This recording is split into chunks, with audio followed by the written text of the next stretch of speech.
Literally just finished watching the North Carolina women's team knock off 4th-seeded Arizona to advance to the Sweet 16, and in the process, they did something that only 2 other schools in the nation are doing this season. What is it? We're going to talk about it on today's show. Plus, big Hubert Davis Day. We're talking Hubert Davis all throughout the show.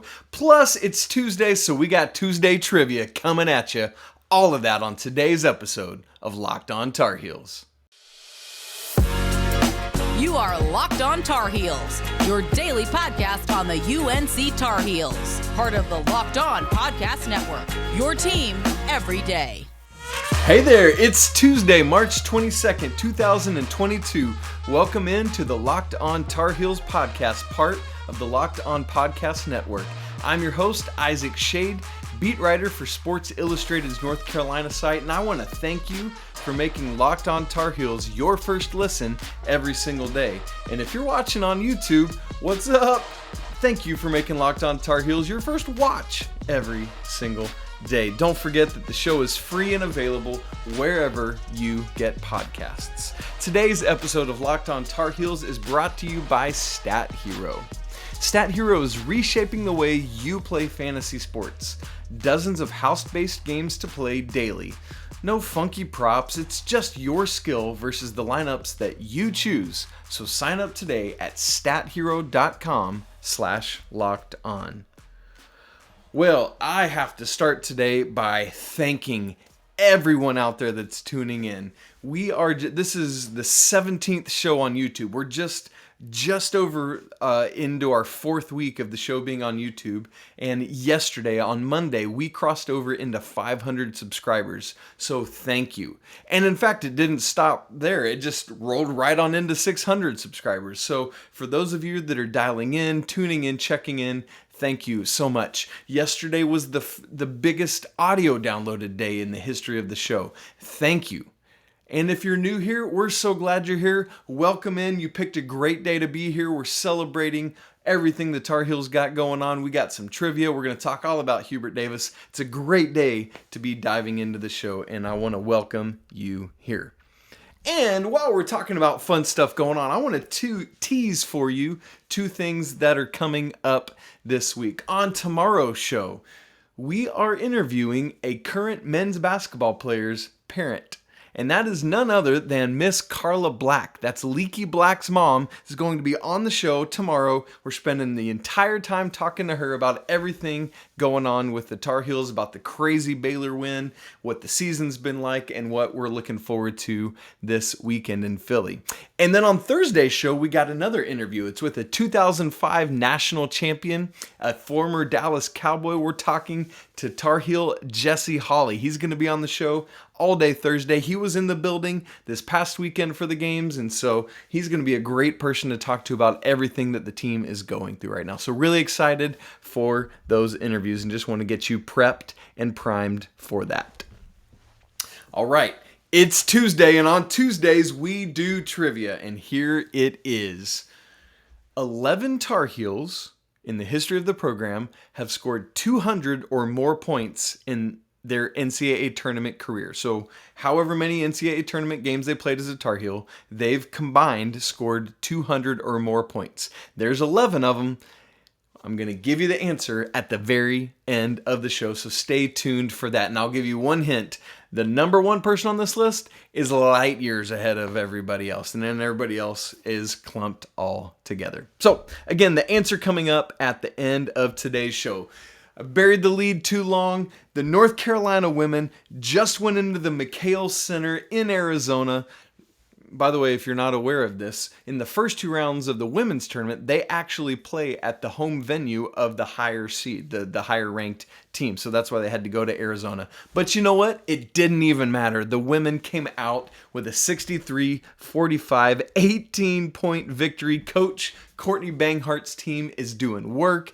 Just like Coach Davis's team, they're just progressing and peaking at the right time. And this progression year to year for the women has been incredible. This is Courtney Banghart's third season. That first season, they lost in their first ACC tournament game. Last year, they lost in their first NCAA tournament game. And then this year, they're going to the Sweet 16, and who knows how far beyond that. So Coach Banghart and her squad are taking the exact steps that they want to be taking. Well, let's not try to confuse this. The biggest story of this game was Carolina's defense, just suffocating Arizona. The Wildcats shot 28.8% for the entire game. In fact, if you take off the fourth quarter, which was just this kind of weird anomaly, at the start of the fourth quarter, Carolina had 26 points in the paint. Arizona had 27 points total. You hearing me? Yeah, that's exactly right. At that point, Arizona was shooting 23%. They were 10 of 43. And they only had 27 points. So they were averaging 9 points a quarter. That's not exactly great for Arizona. Way to go, women Tar Heels. You're killing it. Now, as the game progressed, it felt like Carolina was in control almost the entire time. Arizona did cut the lead back down to 7 in the third quarter. But the Tar Heels held tough. They got the lead right back to 10 points. And then from there, over the final 2:30 of the third quarter, went on a 10-0 blitz to build a 20-point lead heading into the fourth quarter and scored the first 4 points of the fourth quarter. So all told, the Tar Heels went on this 14-0 run to put the game away, build a 24-point lead. But it was almost this mirror of what happened in the guys' game on Saturday against Baylor, although not quite as bad. After building that 24-point lead, remember the guys had a 25-point lead with 10 minutes to go. Arizona started just really dialing in on their defense, which is one of their calling cards. And Carolina got a little bit flustered, but they're running time. They've got this big lead, turned the ball over several times, and Arizona was able to get the lead down to 13 points. Still felt very much like Carolina was in the control of the game, but at that point, when the lead was down to 13, there was only 3:44 to go, but the Tar Heels got back-to-back turnovers, got 4 free throws. Littlefield had 2 of them, Deja Kelly had 2 of them, built the lead back to 17, and then they just held on, pushed the lead back out a little bit. My 2 stat lines that I love from this game belong to Kennedy Todd-Williams and Alyssa Ustby. Listen to this. Kennedy Todd-Williams tied her career high, 19 points, 7 rebounds, 5 assists, 3 steals. Doing work. Way to go, Sister Kennedy. And then Ustby, 12 points, 12 rebounds. That's her 13th double-double of this season. You see all these parallels between the men's and women's teams? Yes, absolutely. That's Armando Bacot doing the double-double work on the men's side. Alyssa Ustby here on the women's side. So 12 and 12, and she added to that 4 assists, 4 steals, and 2 blocks. Those 2 stat lines are crazy and filled up. So, again, similar to the men's team, the women's team isn't going very deep. They've essentially got their own Iron 5 that they're using with just about 2 subs typically coming in. And so these 5 starters are just having to take the lion's share of the work, but they're doing it. So, for the women, this is their first Sweet 16 since the 2015 season. And so congrats on getting back to that level. There's just something about getting to that second weekend that just seems to breed success for a team and allow you to take steps forward into the next seasons and beyond. Of course, this season, there's still big opportunity to do stuff. And so that's great. I teased off the top that with Carolina's advancement to the Sweet 16, they've done something only 2 other schools in the country are doing, and it's this. Carolina men and Carolina women are both in the Sweet 16, and they're one of just 3 programs in all of Division I that have both their men and women in the Sweet 16. The other 2 are Iowa State, because we all knew they would make the men's Sweet 16, and Michigan. Same thing, right? And so it's funny, all 3 of those men's teams are highly kind of unlikely to have made it to the Sweet 16, but those 3 schools, both their men and their women, in the Sweet 16. Congrats to everybody there. So for the women Tar Heels, they will play number 1 seed in their region, South Carolina. That's Friday, 7 p.m. Eastern time on ESPN. Make sure you tune in for that. And then get ready because the guys are coming up just right after that. So boom, boom, back to back, women's team, men's team. It's going to be a great time on Friday night. Can't wait to unpack it all. And I'm very excited to see what this women's team is going to do, right? Like, they're not done. It's not over. The men's team just went and knocked off a 1 seed. Why can't the women do the exact same? And honestly, I'm excited to see what the women do now and beyond. Keep in mind, 4 of the 5 starters are sophomores. Everybody except Littlefield is a graduate student. She'll be moving on. But the other 4 starters, Ustby, Todd-Williams, Kelly, Poole, they're all sophomores. Courtney Banghart's doing great stuff. Well, turning our attention back over to the men's side and to Coach Hubert Davis, following Carolina's losses to Purdue and to Tennessee back in November, Coach Davis made a big, bold declaration.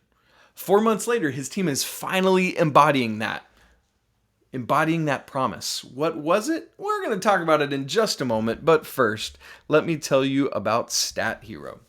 StatHero's NCAA single-game pick'ems pits the star players against each other in an amazing hybrid between fantasy and sports gambling. So take control back from those handicappers that always seem to have the advantage and start focusing on the players you know best with a gameplay that doesn't rely on big spreads or long odds or funky props.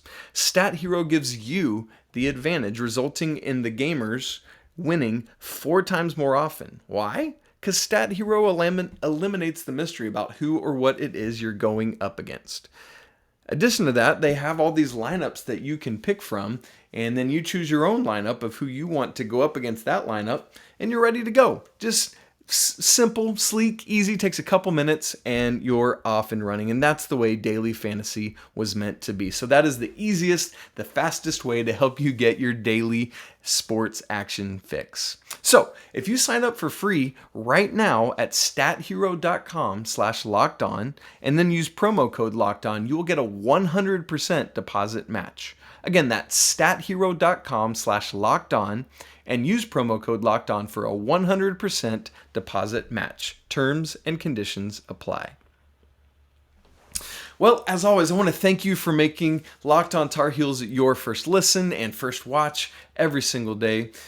If you're watching this on YouTube, would love for you to leave a comment, respond back, talk about the women's team. Would love to hear your thoughts on Hubert Davis as we talk about him more in just a second. But also, for those of you, like if you're listening on Apple Podcasts, there's a great opportunity to go rate and review the show. And we need lots of those to continue getting this out to people who might not have had the opportunity to hear it yet. And so would really be honored if you would go rate and review the show. Maybe leave a story in there, something that I can read on the show. Would love to do that. All right, let me take you back. Monday, November 22nd. Carolina has just come back from Uncasville, Connecticut, where on Saturday they lost to Purdue. Great game. They played well, lost by 9. And then on Sunday, got frankly embarrassed by Tennessee. Now, those of you who are familiar with Carolina men's basketball practices know, this is dating back to Coach Smith, that every day there's a thought of the day that's at the top of the practice plan. And on this particular day, Monday, November 22nd, Coach Hubert Davis took a little bit of a twist, a little bit of a turn on what happened. At this point, Carolina's 3-2. They've won a couple games. You know, remember there was kind of the Brown game that wasn't so great, and then they've lost these 2 games to Purdue and Tennessee. And here was the thought of the day from Coach Davis on that day. I will never coach another team or game absent of my personality. Boy, I remember reading that and thinking, whoa, Coach Davis, whoa, that is bold, big claim there. Okay, I see you working though, homie. Like, let's get behind this. Let's rally the troops, war cry, I'm in, let's do it, let's go. And so I hear that and I think this is going to be some immediate thing that all the members of the team buy in on. And yes, let's get behind Coach Davis's personality. We're one, we're together, and it's right now and it's happening. But you know what? It didn't happen right away. And there are some other embarrassing losses that have happened throughout the season. There was the Kentucky loss we referenced yesterday. Losing back-to-back at Miami in Wake.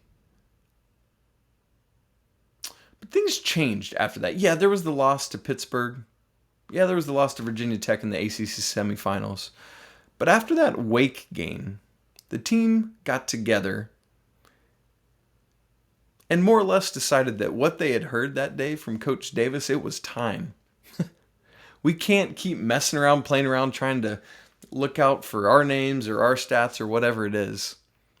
We have to trust in this man who is our head coach, who knows infinitely more about this game than we do, who's one of the most successful three-point shooters in NBA history.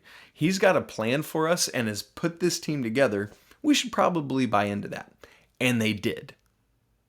So, what does that mean? While I thought when Coach Davis said that about the team reflecting his personality, it would happen right out of the gate. It didn't. And so now, here we are literally 4 months to the day later. Again, I said that was November 22nd. Today is March 22nd. December, January, February, March. And you know what this team's done? They've found that personality that that he was wanting for them. They've found Coach Davis's personality. They've found each other. This team's a unit now. And they're fighting and they're tough.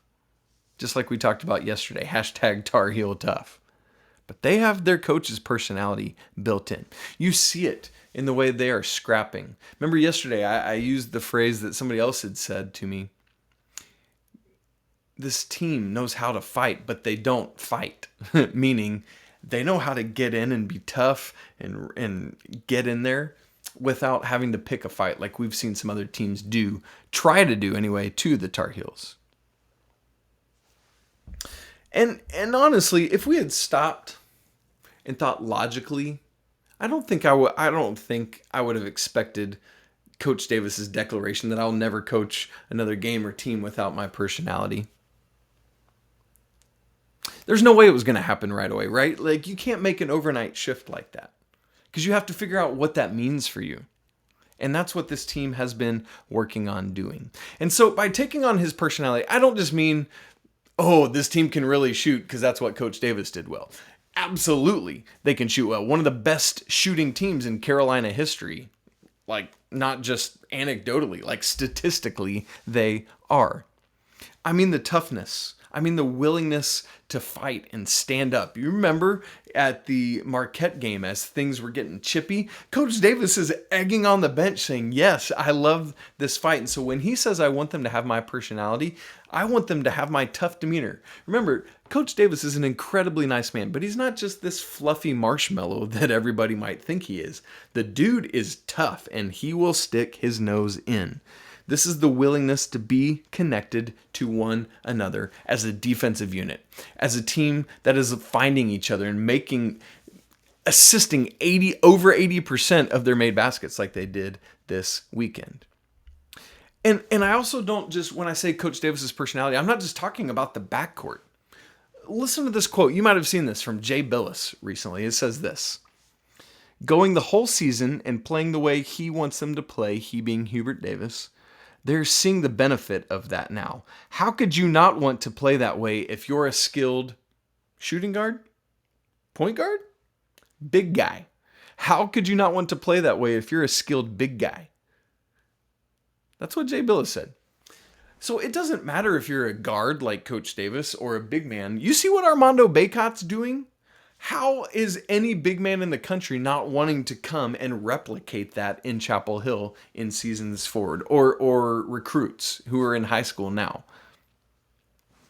And with all that buy-in now of taking on Coach Davis's personality, you know what it leads to? He's been there. He's done it before, and now he wants his team to experience exactly what it is he's been through. Saturday, after the game, press conference. There's 6 people and the moderator on stage. Let's just forget him. He was a really nice man. Did a great job moderating the press conferences. But you had Coach Hubert Davis. You had 3 of the starters, Leaky Black, Armando Bacot, RJ Davis, and Dontrez Styles and Justin McCoy. And you know what those 6 basketball players had in common, they all played for the Tar Heels. They've all been an 8th seed in a tournament, in the NCAA tournament, and they've all upset a number 1 seed in the tournament. And they've all done that in an incredibly crazy game. So for Coach Davis, remember that was upsetting Oklahoma, that pass he had to Rick Fox for the shot. And those 5 players that are currently in Carolina uniforms had literally just done it minutes before. Coach Davis has been there, and now every one of the people on his team have done it. Why? Because they finally took on that personality. They finally helped give him what he wanted with that quote. And so, here's what's really neat. Whether it's for players or for coaches, runs in the NCAA tournament changes perceptions. And we're talking about that at the national media level. We're talking about that at the recruiting level. We're talking about it like for mid-major coaches, they make an NCAA tournament run, they're getting a good job.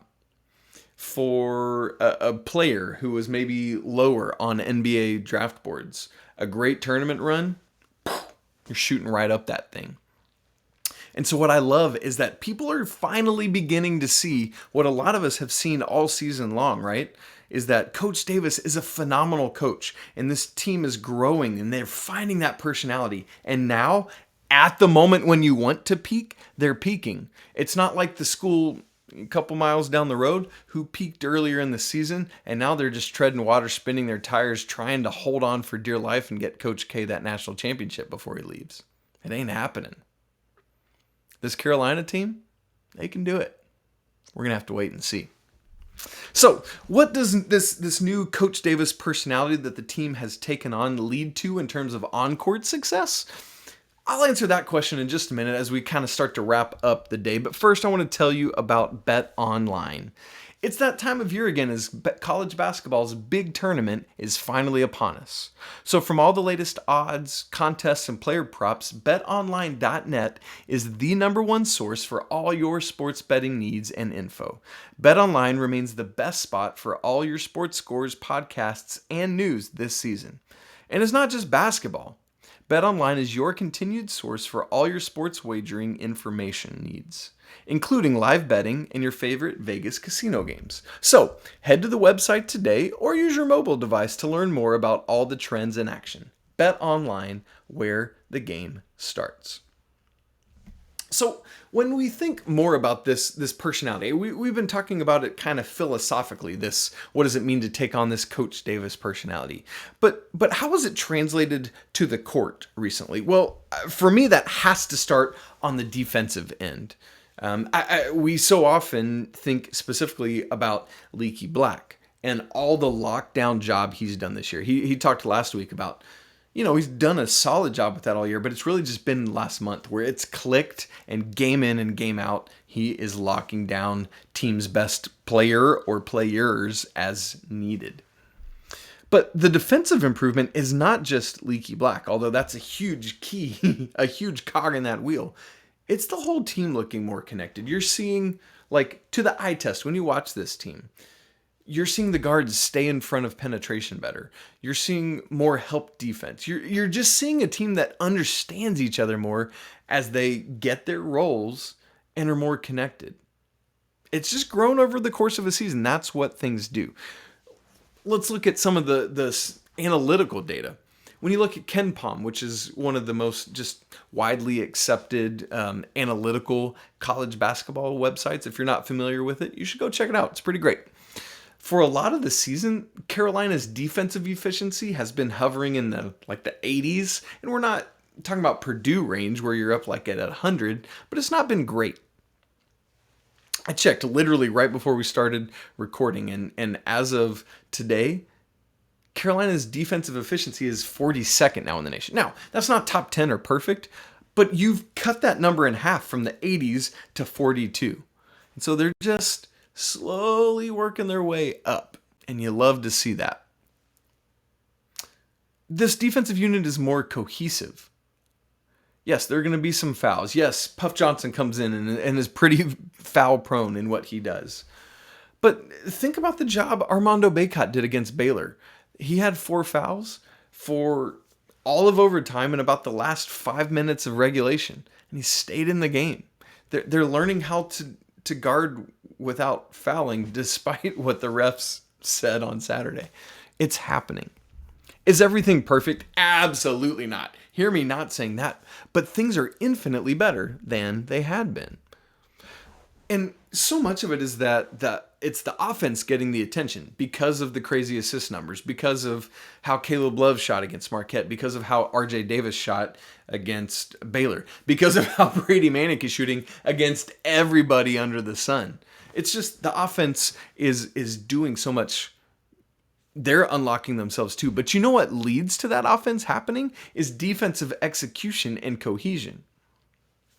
We could get deep into the analytical weeds about the defense, but just let me suffice it just to give you some of the just standard defensive data. Of course, some of this is just teams making or not making shots, but just hear this. Against Marquette shot 35.6% from the field and just 25.8% from three. Not great.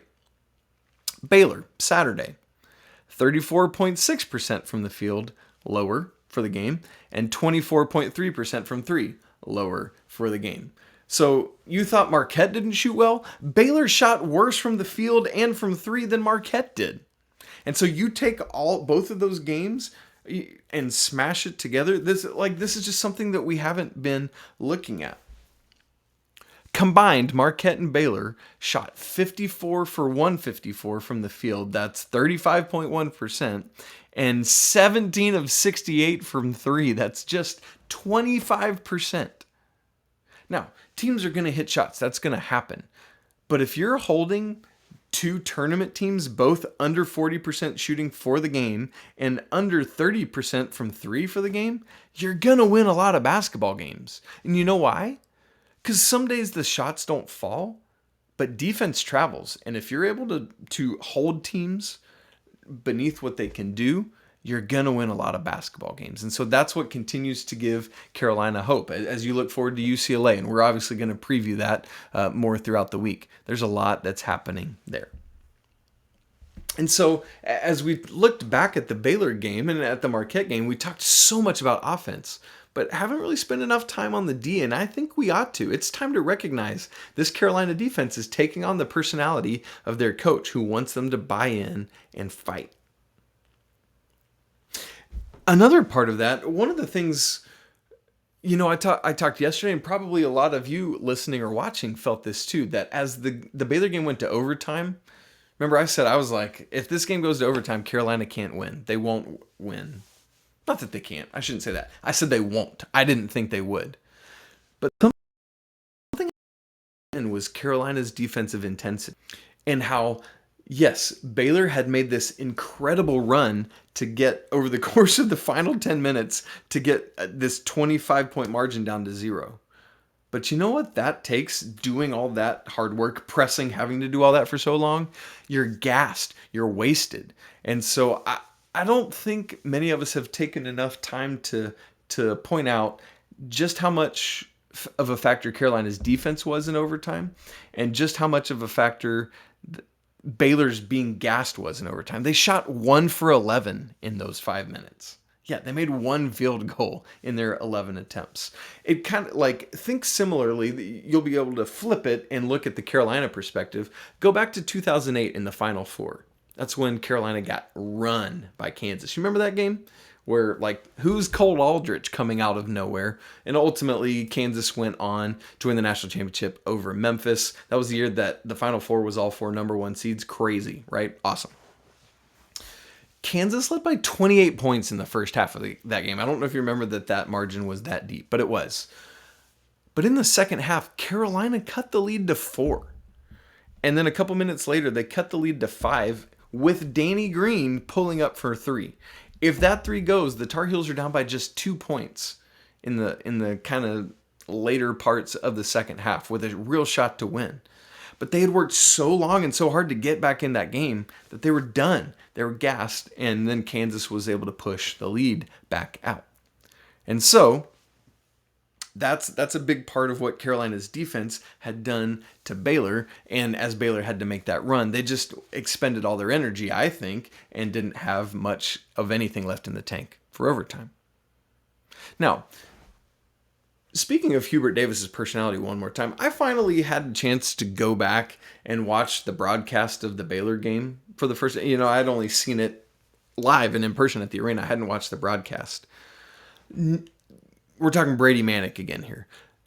Not a single commentator talked about flagrant 2. Not even Gene Steratore, the rules guy coming in, was talking about it. They were all talking about, yeah, that's obviously a foul, but it looks like it's going to be upgraded to a flagrant 1. They're talking about the difference between, yes, it's a foul and flagrant 1. Nobody mentions flagrant 2. That's not even a consideration for any of them.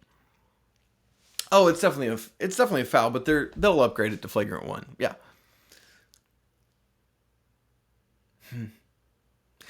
Again, the refs just trying to get this game, but Carolina is fighting. Our man Brady Manek is gone, but you know what? We have our coach's personality, and we're going to fight, and we're going to win this thing, and I love that. And so, anyway, there's been a lot of national blowback against these referees, and I'm very curious to see if they end up working any more games in the NCAA tournament this year. So keep your eyes peeled out for that. Okay, we got to get to our Tuesday trivia. Here is your answers. You ready? Remember, there are 11 Tar Heels who have 200 or more career points in the NCAA tournament. We're going to start from the bottom and work our way up. Tied in 10th with 204 points, Anton Jameson and J.R. Reed. Number 9, 208 points, George Lynch. Number 8, 217 points is Ty Lawson. 6, 218 points is Donald Williams. You see how these guys are all just grouped together? 6th place, 219 points, national champion Joel Berry. What a guy. A lot of these are national champions, obviously, because they played a lot of games to get these 200 points. 5th place, 222 points. You hear him on the Carolina radio calls even today. Eric Montross. Hopefully he is better and back in action in Philly this weekend. 4th place, 229 points, Wayne Ellington. 3rd place, 237 points, Sam Perkins. I would not have guessed the person that's in 2nd place on this list. You ready for this? With 239 points, Justin Jackson has the 2nd most career NCAA tournament points for a Tar Heel. And you probably guessed it, but the one leading out the way, the only person over 300 career NCAA tournament points for a Tar Heel, Tyler Hansbrough, 325 points. Remember, Justin Jackson had 239 in 2nd place. So, wow. There's your list. 11 Tar Heels with 200 or more career NCAA tournament points. And with that, we come to an end of today's episode of Locked on Tar Heels. Again, please go subscribe wherever you watch or listen. Follow the show on Twitter at Locked on Heels. Follow me at Isaac Shade on Twitter. Remember, coming up tomorrow, we've got Miss Carla Black, Leaky Black's mom. She's going to be right here with us talking about Carolina basketball and her son. It's going to be great. Fantastic time. She's a wonderful woman. Can't wait to talk with her. Thanks so much for making Locked on Tar Heels your first listen or your first watch every day. And now let me encourage you to make Locked on NFL Draft your second listen today. Ryan Tracy and former NFL cornerback Eric Crocker bring the NFL Draft to life every day with insight and analysis on college football prospects and NFL front offices. It's free and available wherever you get podcasts. Hey, thanks so much for spending part of your Tuesday hanging out with me, talking about the Tar Heels, talking about the women's victory, talking about Coach Davis. Hopefully you got some of the Tuesday trivia right. Let me know in the comments or shoot me a message back. Would love to hear how you did. Hey, you know what? It's a great day to be a Tar Heel. Until tomorrow, peace!